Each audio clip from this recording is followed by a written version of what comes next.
C'est le dernier numéro du débat de Nana FM de cette semaine. Mesdames et messieurs, bonjour et bienvenue.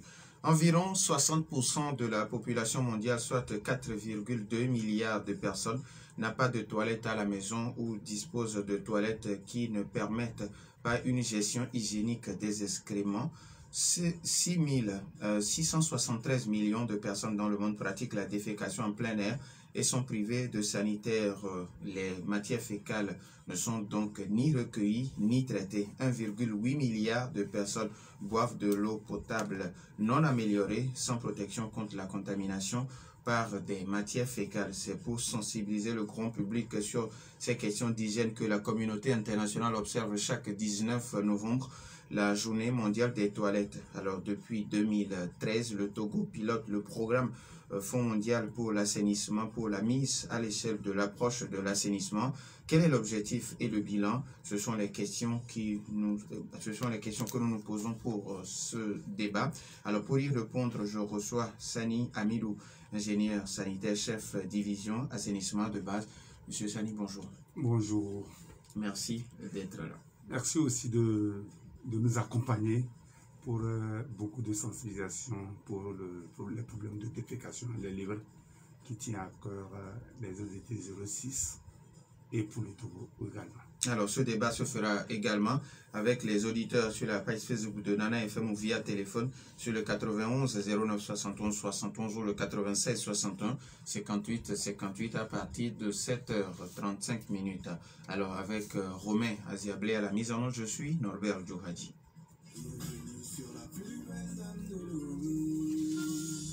Alors, Monsieur Sani, pourquoi est-il si important de consacrer une journée aux toilettes?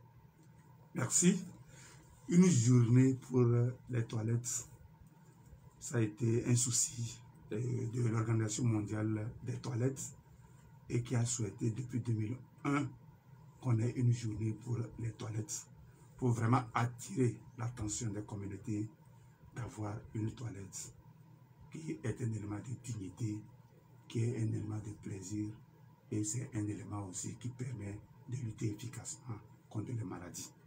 Et donc, il était important qu'on retienne cet élément et vraiment s'occuper des vulnérables et les marginalisés.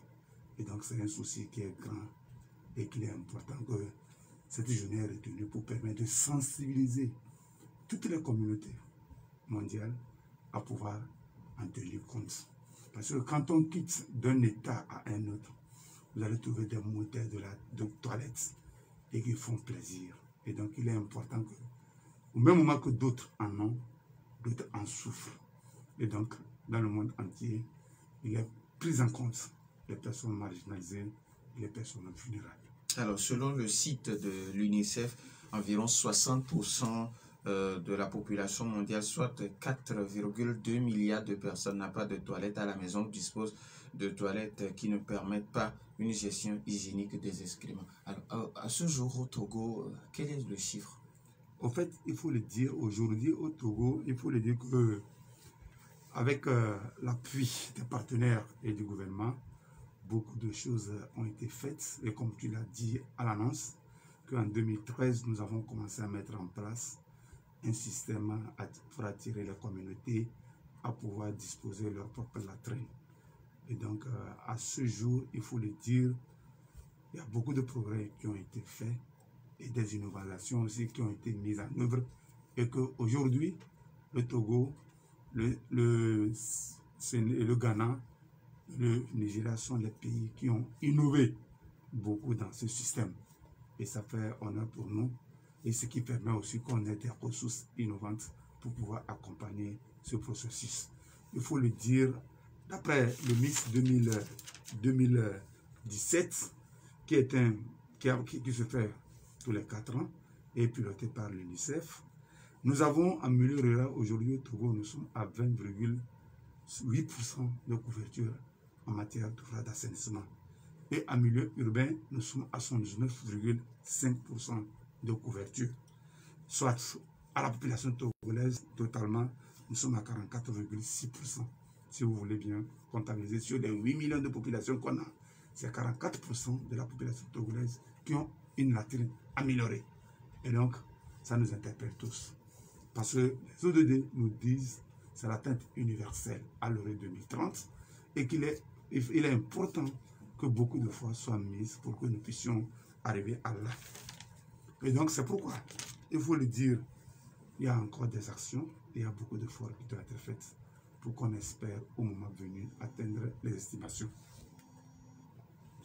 Alors, qu'est-ce qui sera fait dans le cadre de cette édition 2021? Parce qu'on sait que tous les 19 novembre, il y a une célébration et puis des activités sont menées, mais malheureusement, nous sommes en temps de Covid-19. Mais quelles sont les activités prévues? Oui, il y a plein d'activités prévues parce qu'aujourd'hui, nous sommes en 2021 et il s'est dit 3,6 milliards de personnes dans le monde vivent encore dans un accès sûr des toilettes et à un système d'assainissement et des services de base essentiels pour la vie et au développement et à la dignité, soit près de 1 sur 2 personnes n'ont pas de toilettes.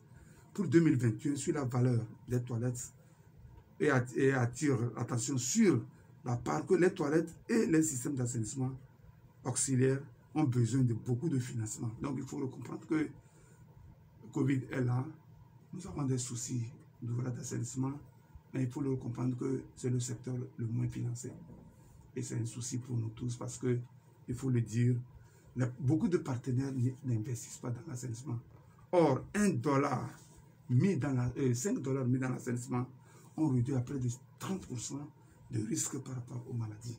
Et donc, ce qui interpelle les partenaires, les gouvernants à se mettre pour vraiment accompagner les communautés, surtout les marginalisés et les démunis, pour qu'ils disposent des ouvrages adéquats pour pouvoir atteindre les ODD à l'horizon 2030.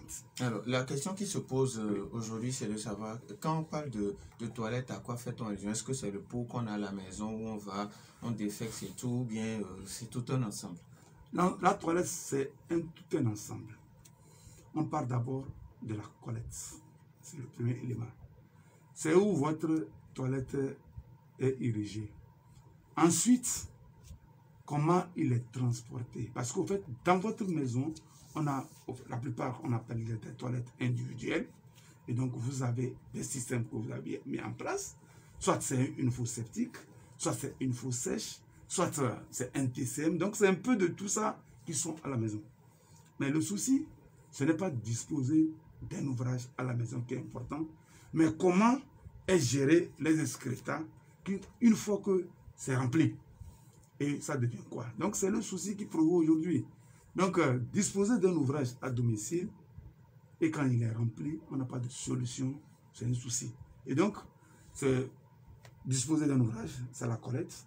Ensuite, le transport. Vous avez vu dans la ville, aujourd'hui, les spiroses qui sont là, qui évacuent les excréta de domicile, faire une zone. Aujourd'hui, ce qui est important, où ces excréta sont évacués. Et c'est un souci pour nous tous parce que dans la plupart des zones que nous avons, en milieu rural comme en milieu urbain, il y a un peu de soucis. Mais depuis un certain temps, avec notre programme, des idées ont été mises.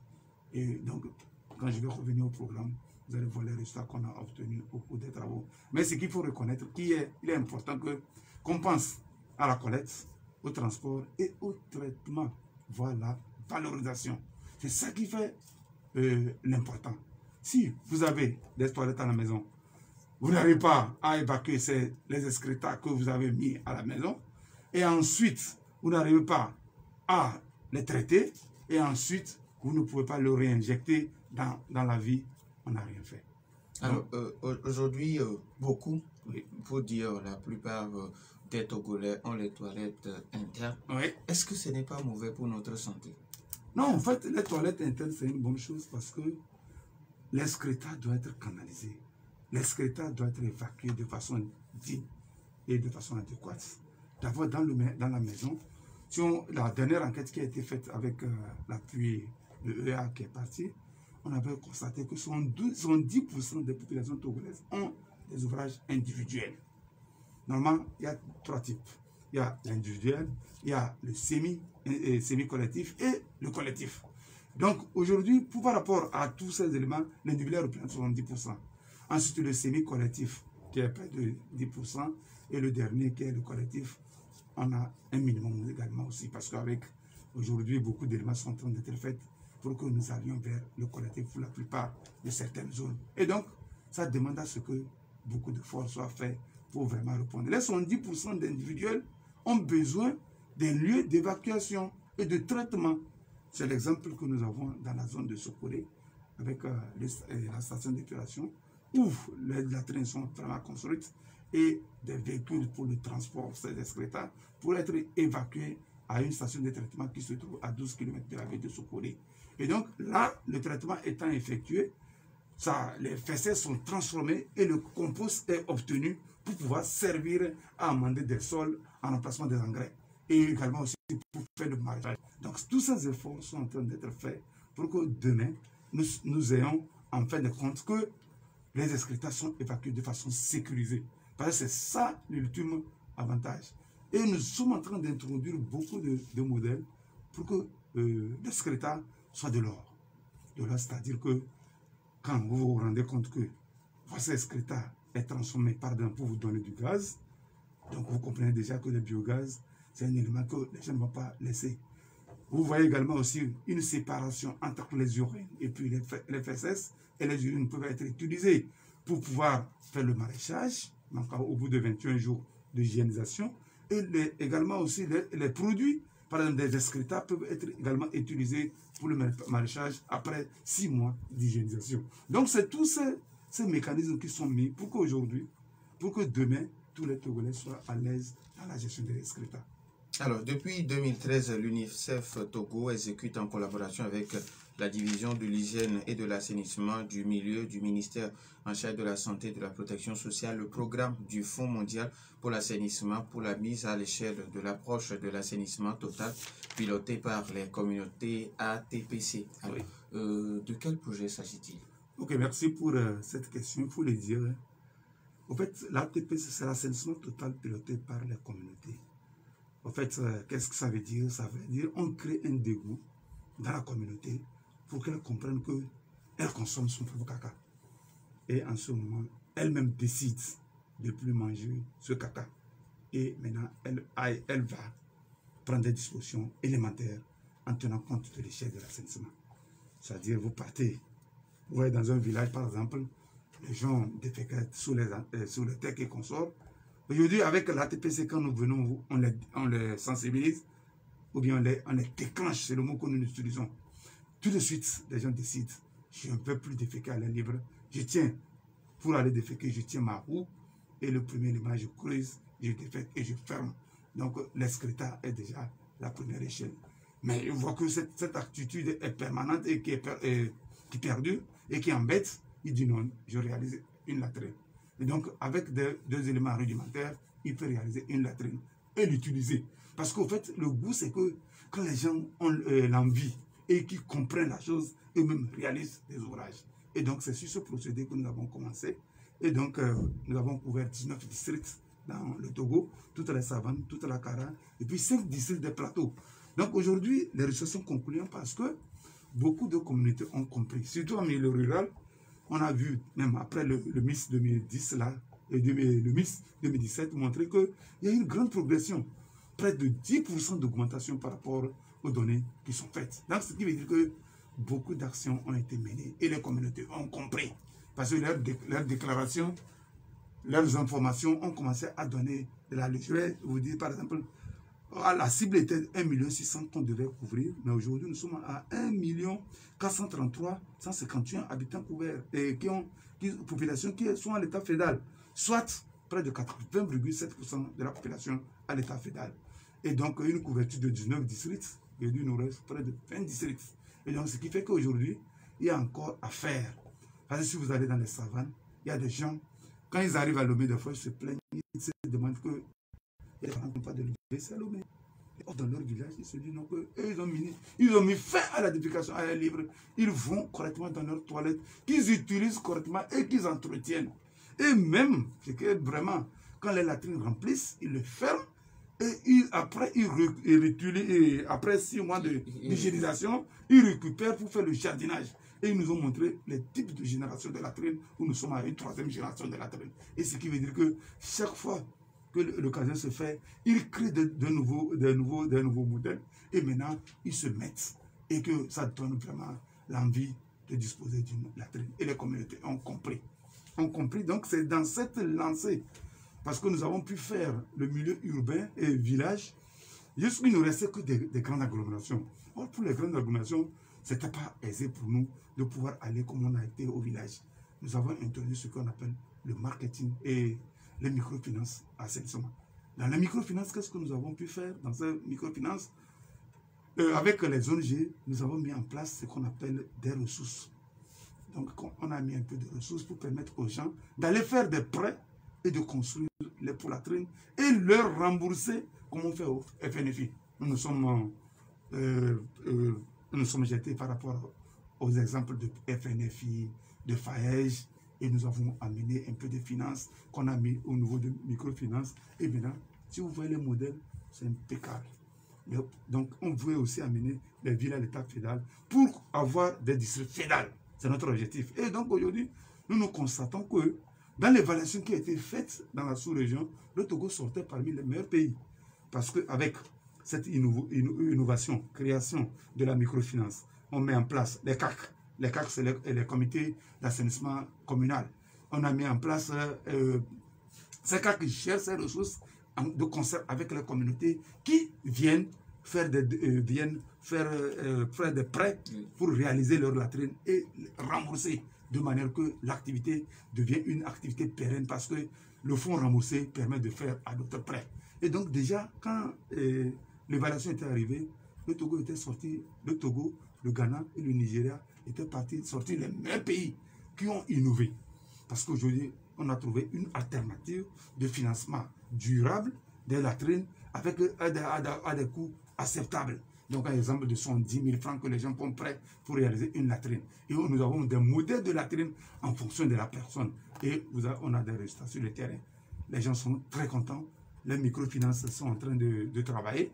Donc, il y a une grande collaboration avec la microfinance. Et aujourd'hui, nous travaillons avec la Casimex. La Casimex, c'est l'institution qui s'occupe des financements des microfinances du pays, qui ont des procédures et qui arrivent à suivre tout le fonctionnement. C'est pour dire qu'aujourd'hui, avec cet élément, nous sommes en train de vraiment goûter l'assainissement au dehors. Et nous pensons que le Togo va être un modèle dans la sous-région si nous arrivons à aller vers les ODD à l'horizon 2030 avec la couverture universelle des 39 districts que le Togo a. Donc, comme on l'a dit plus tôt, plus haut, c'est un problème de financement. Donc, beaucoup de le financement au niveau de l'assainissement, c'est un souci. Donc, on fait un plaidoyer au niveau des gouvernants, au niveau des partenaires, pour que ce financement arrive. Et donc, on a introduit tout récemment ce qu'on appelle le biogaz. Donc, nous avons introduit le biogaz pour pouvoir dire aux gens qu'en dehors du compost qu'on peut faire des FSS, on peut utiliser les WC pour produire ce qu'on appelle du gaz qui va permettre de faire la cuisine. Donc, ça va réduire les problèmes de déforestation.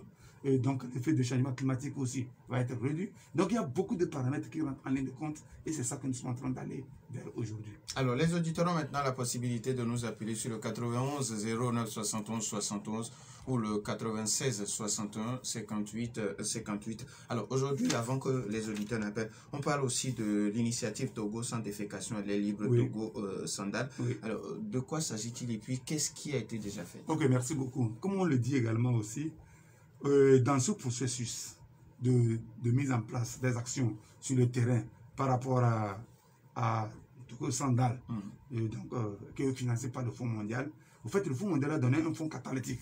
Et ce fonds catalytique devait permettre de pouvoir avoir des informations par rapport aux latrines. Et donc, nous avons d'abord un auditeur en ligne. Okay. Voilà. 91 09 71 71 ou le 96 61 58 58. Nana Famalo. Pelé, bonjour. Oui, allez-y. Je pense que je vais les applaudir avec les deux mains pour leur travail. Mais moi, je m'en tenir compte de l'eau potable. Parce qu'il faut manger, boire avant d'aller au lycée. L'essentiel ici, c'est de faire tout possible.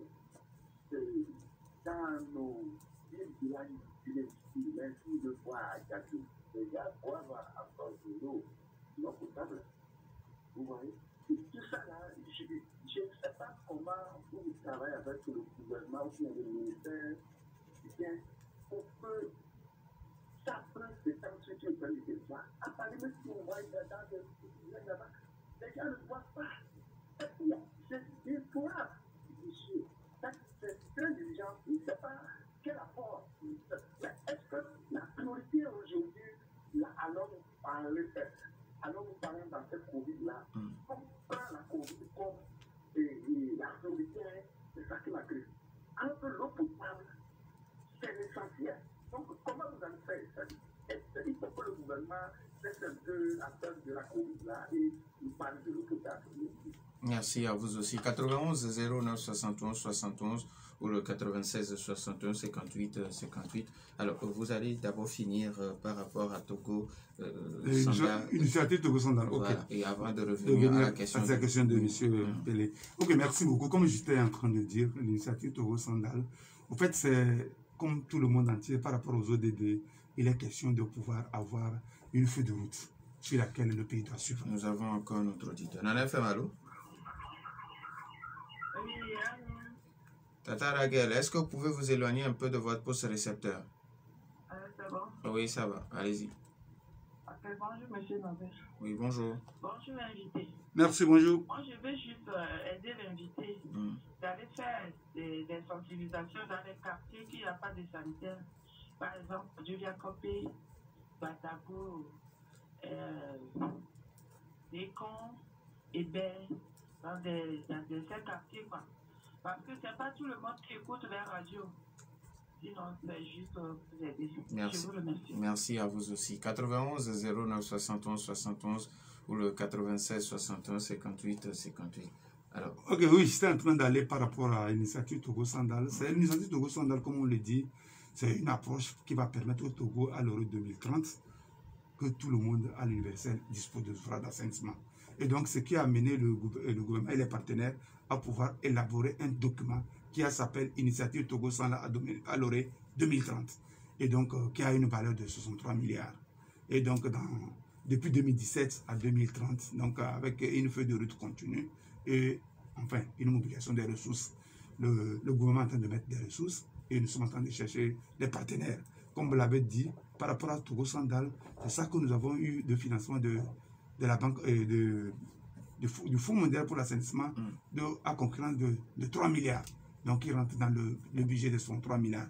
Donc, aujourd'hui, nous sommes en train de chercher d'autres financements pour vraiment aller à l'initiative Togo Sandal où les ménages disposeront de leur ouvrage, où les écoles, comme les centres de santé, ça c'est des zones institutionnelles, où on doit disposer une politique de Togolaise aujourd'hui, une école, latrine en même temps. On ne veut plus construire une école sans latrine. Donc ça rentre dans l'initiative Togo Sandal. Un centre de santé avec les ouvrages d'assainissement en même temps. Donc c'est ça là qui rentre dans l'initiative Togo Sandal. Et donc nous devrons, et tous les partenaires qui interviennent dans l'assainissement, mettre des ressources pour qu'au finish, à l'heure 2030, que tous les individus disposent d'une latrine. Ok. Alors, sur la page Facebook de Nana FM, à côté Kanke qui écrit « Comment peut-on lutter contre la défécation à l'air libre si on n'a pas construit le maximum de WC publics ?» Ça rejoint la question de Tata Raquel qui a cité certains quartiers, Kodjovia, Kopé, Batago, Téfon. En fait, il y a deux manières de comprendre la chose. Si je peux d'abord commencer par la première question de notre ami Pelé. Oui, en fait, aujourd'hui, nous avons fait... Vous savez, pour réaliser un ouvrage d'eau, c'est cher. Un simple forage avec équipement total, nous sommes dans les 7 millions. Or, une latrine, vous avez dit l'exemple tout de suite, c'est 70 000. Donc aujourd'hui, quand dans les villages où nous avons atteint l'état fédéral, nous sommes en train, on fait un plaidoyer autour pour qu'on mette des systèmes d'approvisionnement en eau potable pour vraiment compléter l'action que nous avons faite. Parce qu'il est beau d'avoir des ouvrages d'assainissement, mais il est important qu'on ait de l'eau. Donc, avec le ministère de l'eau, aujourd'hui, vous pouvez constater, tout projet d'eau, il y a assainissement. C'est comme chez nous aussi en santé, tout projet d'assainissement, il y a l'eau. Et donc, c'est les plaidoyers qu'ils sont en train de faire. Donc, il n'a qu'à pour nous, n'a qu'à comprendre que vraiment, ce n'est pas facile parce que pour l'eau, c'est trop cher.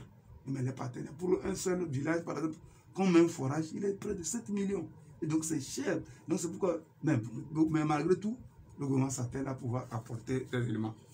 Tata Ragel qui disait qu'il faut sensibiliser. Vraiment, nous avons pensé à Lomé Sandal. Et même notre ministre nous a instruit là-dessus, de voir comment nous devons amener Lomé sans la défécation à l'air libre. Ça, c'est vrai. Aujourd'hui, la politique, dire de baisser public, c'est bon.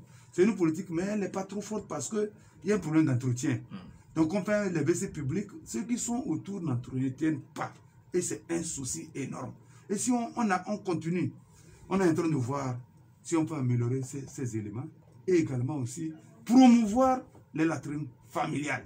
Parce que les latrines familiales sont meilleures parce que si ça s'en va dans votre maison, vous êtes obligé d'entretenir. Parce qu'un WC dans son maison, si vous ne l'entretenez pas, vous êtes pollué. Mais le WC public, on dit public. Et vous voyez, les gens ne l'utilisent pas à bon escient. Ça demande encore que nous fassions. Mais ce n'est pas exclu que nous fassions la promotion des WC publics dans des zones où nous pensons qu'il n'y a pas de ressources et que des gens sont obligés de ne pas faire la défécation à l'air libre. Donc nous sommes en train d'encourager et nous sommes en train de plaider pour que de ces zones, d'avoir des sociétés.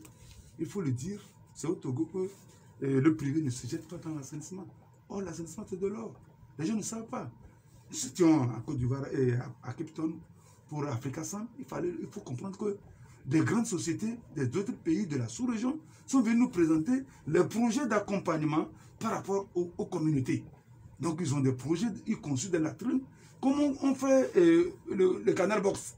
Ils ont des prototypes adaptés. C'est comme on est en train de faire des non-vidangeables dans des zones. Donc, c'est tout cet élément-là que nous sommes en train de... Il faut qu'on encourage et que les privés se mettent pour pouvoir accompagner les communautés à disposer des ouvrages d'assainissement.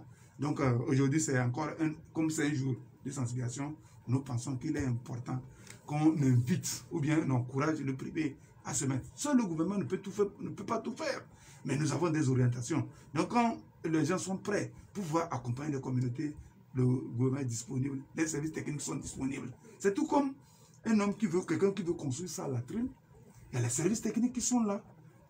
Au lieu que la personne aille voir avec les services techniques, qu'on leur donne des conseils pratiques pour construire, mais des gens font à leur guise et après ils se plaignent. Parce que nous enregistrons des plaintes de part et d'autre de la communauté sur les ouvrages qu'on réalise. Et donc c'est un gros souci. Nous avons un autre auditeur. En FM, allô? Allô? Oui, bonjour, Papa Sibiti. Bonjour, monsieur. Norbert. Mon directeur. Oui. Bonjour, mon docteur. Bonjour, Papa Sibiti. Pardon. Oui. Toujours, c'est le WC. Allô? Oui, allô, on vous écoute. C'est le WC. Oui. Mais il y a un autre sanitaire qui est très important. Vous devez sensibiliser. Vous voyez, les gens jettent de l'eau dans les rues.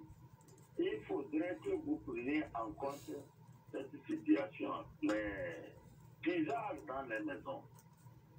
Il faut, c'est ça que vous avez oublié aussi. C'est très important. Les eaux de lessive ou bien de comment ça s'appelle cuisine, ça veut dire quand vous construisez une maison, une villa, il y a un puisard pour les eaux de bain, un puisard pour la cuisine, et puis il nous faut sceptique. Ce que nous n'avons pas chez nous, ce qui conduit les gens à jeter de l'eau dans les rues. Il y avait des puisards pour les autres usagers, ça ne se ferait pas. Alors, mon docteur, si je me trompe, dites-le moi. C'est ça, il faut intimider et pour les autres Et pour les pédales, évidemment, quand on entend quelqu'un qui dit ça, l'eau, pour l'assainissement, les inondations là, monsieur, aidez-nous pour nos collecteurs là, derrière la démarche, ils sont seraient dans l'eau. Merci beaucoup. Merci à vous aussi, Papa Sibiti. 91 09 71 71 ou le 96 61 58 58. Alors, Monsieur Sani, vous avez suivi, oui, j'ai suivi, qui parle aussi de ceux qui viennent jeter de l'eau sur la voie publique. Okay. Oui, ça c'est un vrai problème que nous vivons. Nous constatons que dans nos ménages, les gens n'ont pas des systèmes d'évacuation des eaux usées. C'est bien vrai, ils ont des puisards pour les douches. Et or, au même moment, ils préparent. Mais il y en a certaines maisons où il n'y en a pas. Non, il n'y en a même pas dans certaines maisons. Mais ils ont des WC, par exemple, des guépons, pour ne pas trop dire, dans la ville de Lomé. Et donc, ça devient une pollution. Et au fait, le souci, c'est qu'au fait, il y a des technologies qu'il faut promouvoir. C'est-à-dire que les lavoirs puisards. Les lavoirs puisards, c'est des éléments simples qu'on peut réaliser dans les ménages qui vont permettre vraiment de récupérer les eaux de vaisselle et les eaux de cuisine. Et donc, ça devait être... En fait, l'espace, les gens ont des problèmes d'espace. Quand nous sortons dans la maison, quand nous faisons les visites de visite, nous nous rendons compte que les gens ont un problème d'espace. Mais sinon, ce que vient de dire Papa Sibiti, c'est l'idéal. Mais à défaut, vous voyez, des gens disent l'élémentaire, c'est de disposer d'une simple latrine pour être utilisé. Mais encore, les gens n'en disposent pas.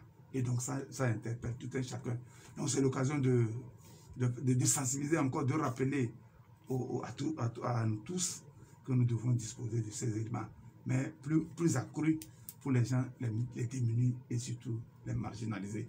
Donc, les partenaires mettent l'accent sur ces personnes-là qui ont besoin d'un appui. Parce qu'avec leur infirmité ou bien leur chose, ils ont besoin qu'on leur apporte des appuis. Donc, et c'est ça qui font l'objet des fois, quand nous faisons nos projets, il y a des parts d'action que les gens mettent pour les personnes marginalisées. C'est encore un plaidoyer pour que les sociétés, les grands acteurs, que les parts sociales qu'ils ont, qu'on puisse mettre à appuyer les personnes les plus démunies à disposer des ouvrages d'assainissement de qualité et vraiment oublier leur intimité. Et donc, c'était cet aspect-là. On est en train de penser, déjà, on écrit des projets pour les grandes sociétés qui nous voient comment ils peuvent nous appuyer pour les personnes vulnérables. Parce que c'est eux qui sont vraiment les fondamentaux. Les gens valides, par exemple, eux, ils peuvent faire des efforts pour réaliser. Et quand nous avons mis l'approche ATPC dans les zones au nord du pays, nous avons constaté qu'il a été créé une coopérative. Des gens valides se mettent en groupe pour pouvoir appuyer les démunis, ceux qui ne peuvent pas réaliser les ouvrages, pour pouvoir amener le village à l'état fédal.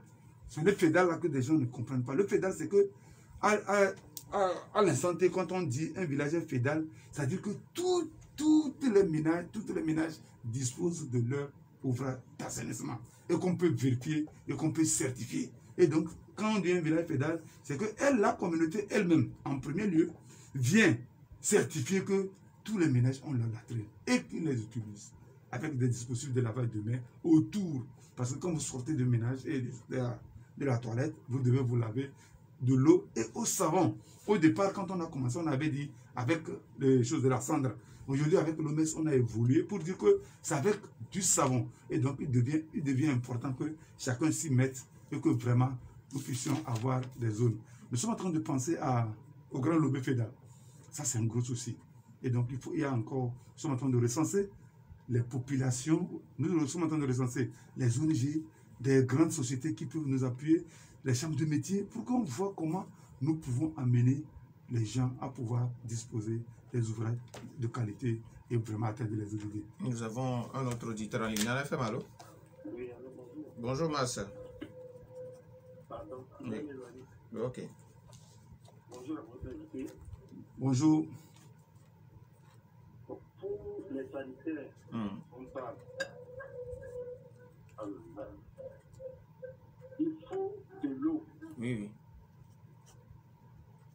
oui. Et à ma connaissance, à Lomé jusqu'à présent, beaucoup de maisons n'ont pas d'eau courante. Alors que le moyen sanitaire, celui qui s'évacue avec l'eau.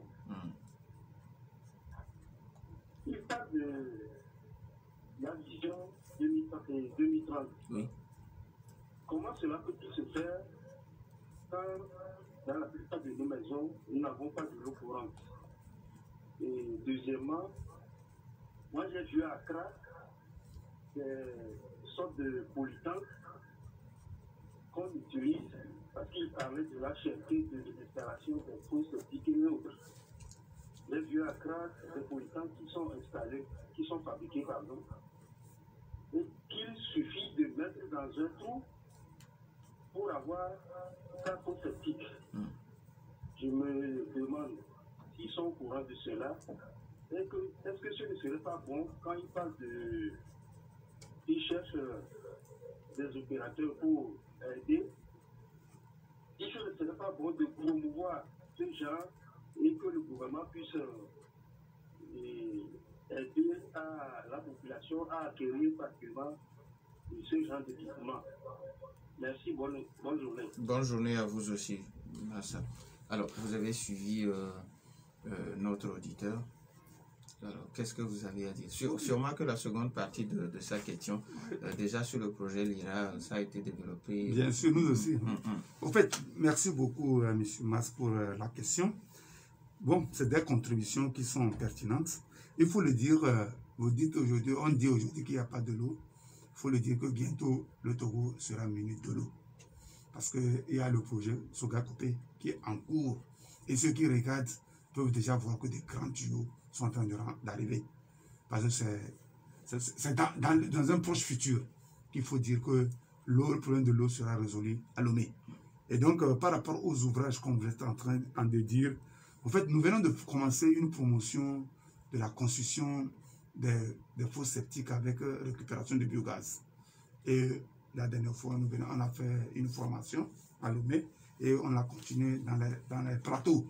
Il faut le dire, avec 2 polytanks, vous avez votre fosse septique et ensuite, vous avez le gaz encore qu'on récupère pour pouvoir faire la cuisine. On vient de faire cette formation la semaine passée et nous avons déjà des modèles que nous devons vulgariser. Il faut comprendre un élément qu'il dit que le gouvernement ne peut pas tout faire. Il faut que les gens comprennent que c'est pourquoi on dit le privé. Le gouvernement, par rapport au décaissement des ressources, ce n'est pas tout à fait facile comme vous le comprenez. Mais si c'est des privés, ils peuvent déjà travailler avec les communautés pour pouvoir aller. Donc c'est pourquoi je dis, j'exhorte les privés à s'ingérer, à s'insérer. Parce que nous, on peut faire la promotion des ouvrages et maintenant les privés peuvent prendre pour pouvoir amener les Togolais à pouvoir avoir des modèles. Nous l'avons travaillé avec l'IRA. Les gens disent qu'il n'y a pas de l'eau à Lomé, ce n'est pas vrai. Quand vous rentrez dans chaque ménage, il y a un puits. Dans chaque ménage, il y a un puits. Donc c'est plus simple. Donc il faut se dire que le puits même est beaucoup exploité. Tout récemment, on avait des cas de choléra dans un village à Guégan.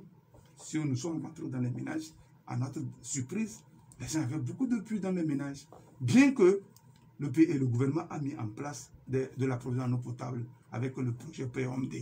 Mais les gens préfèrent boire leur puits et laisser l'eau que nous avons mis en place.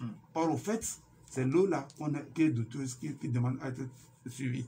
Et donc, notre avantage dans Lomé, il faut le dire, pour la chasse d'eau par rapport aux toilettes, c'est important que nous puissions utiliser nos eaux, les eaux de puits, pour pouvoir faire la chasse. Et comme il a dit également, bientôt, on va faire la promotion de ce matériel-là, qui est important.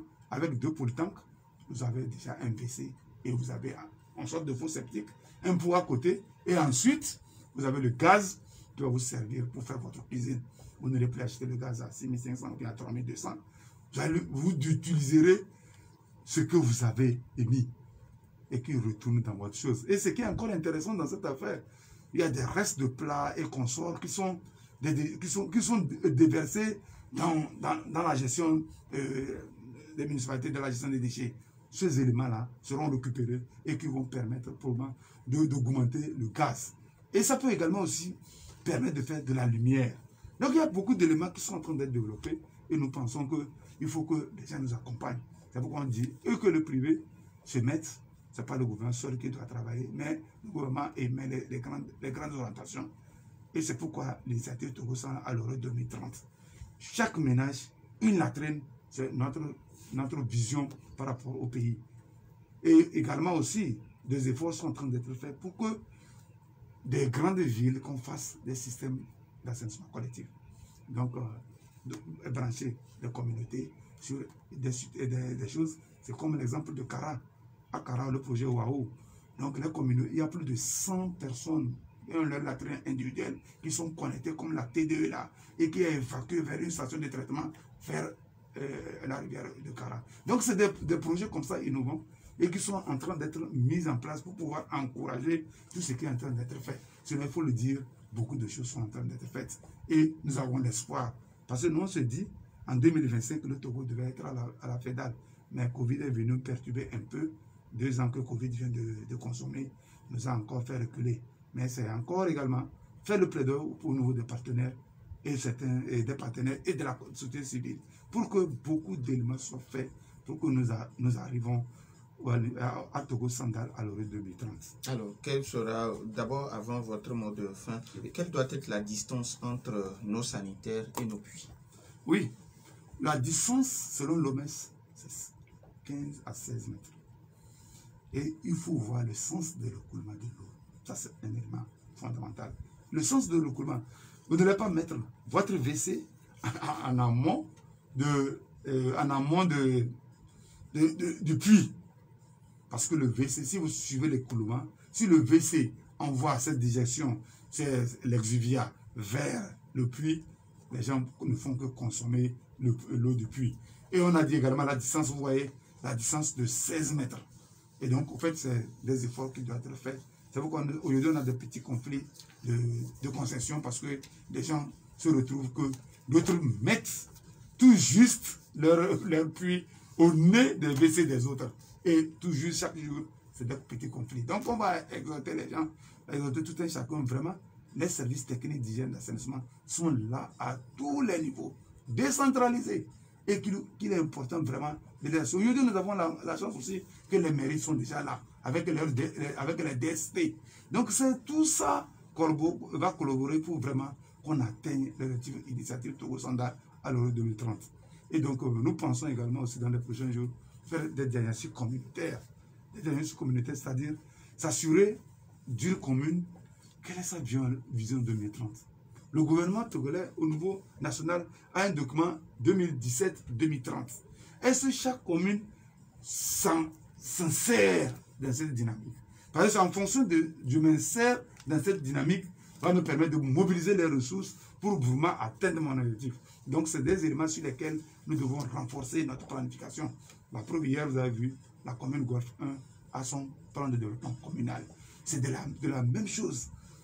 Toutes les communes doivent disposer de leur plan communal, mais avec un diagnostic plus poussé sur les problèmes de l'eau, l'hygiène, l'assainissement et l'assainissement pluvial et le dernier, la gestion des déchets. Les 4 éléments fondamentaux sur lesquels vraiment nous pouvons espérer que c'est ça qui peut aider vraiment nos communes à booster les problèmes de santé dans leur zone. Nous disons merci à Sani Amidou, ingénieur sanitaire, chef division assainissement de base. Merci aussi à Romain pour la mise en fin de ce débat. Je suis Norbert Djouvadi. Bonne suite de nos programmes.